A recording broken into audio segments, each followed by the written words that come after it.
Okay, so today we're going to talk about a larger scale deployment of the TrackerSled.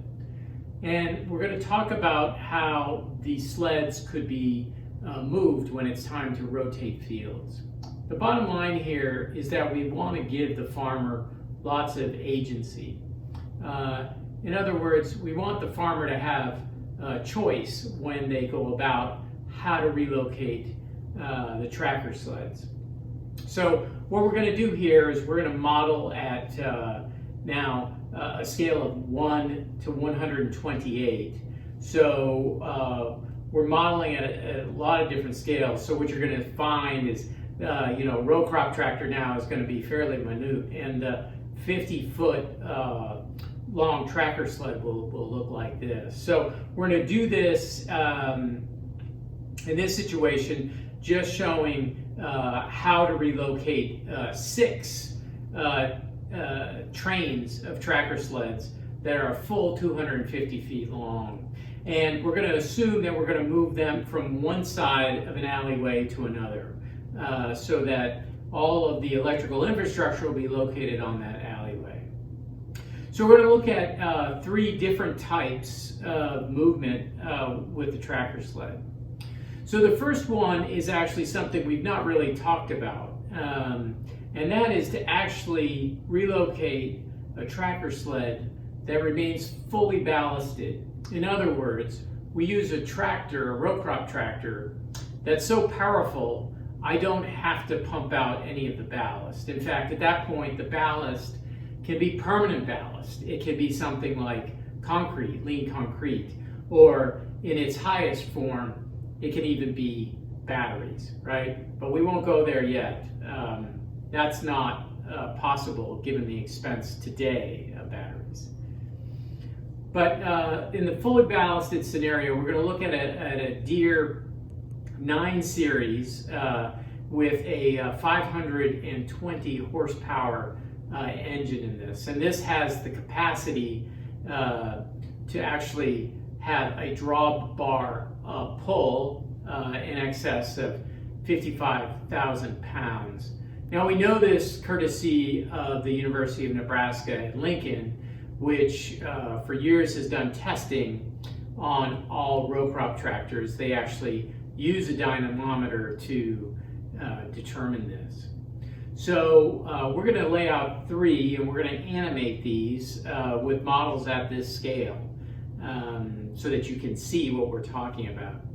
Now clearly this first scenario we speak of is absolutely the easiest in terms of it has one person in less than a day can move 12 acres of TrackerSleds, 59 tandem trains of sleds.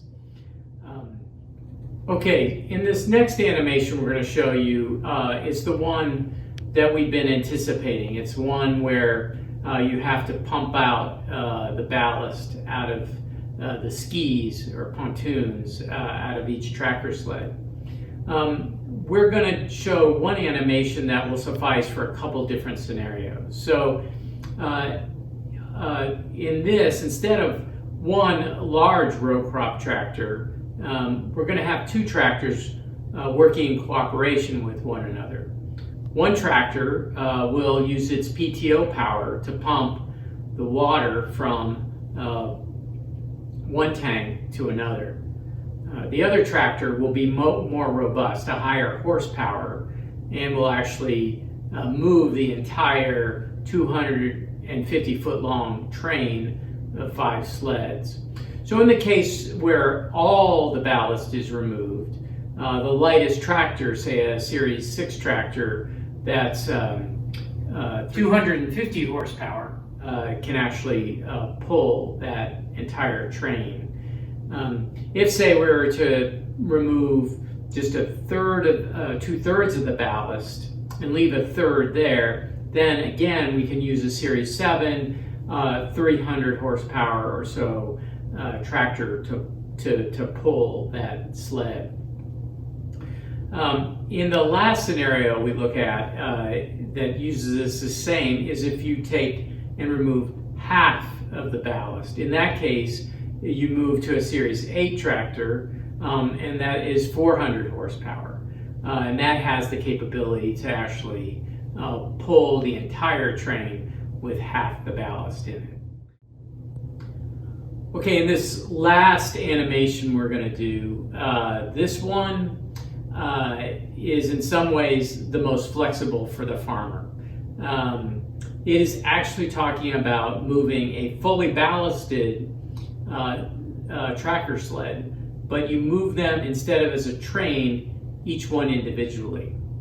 So again, somewhat similar to the last animation, this one will show two row crop tractors working in unison with one another.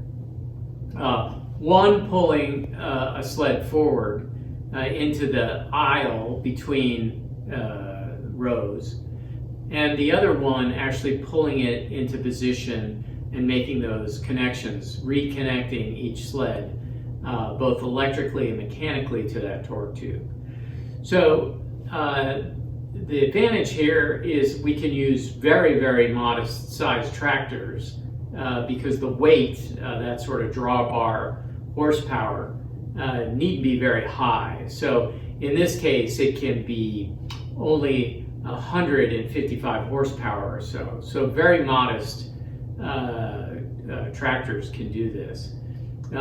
The difficulty is just on the time it takes. So if we want to say roughly this would take 2 days to move 12 acres worth of tractor sleds rather than just say the single large row crop tractor. But it's quite an advantage in that any row crop tractor should be able to relocate tracker sleds this way.